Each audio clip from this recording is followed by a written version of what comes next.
Здравствуйте, меня зовут Денис Емельянов.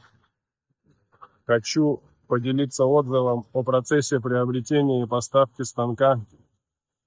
Мы приобрели лазерную чистку для металла.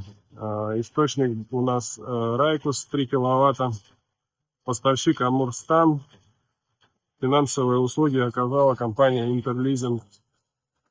В целом отзыв положительный. Поставщики, ребята, вообще прекрасно отработали. Лизинговая компания тоже хорошо, быстро, все четко устроила процесс оплаты, получения, приемки и так далее. По станку никаких нареканий не возникло. Привезли, подключили, настроили, заработало. Вот, пожалуйста, работаем.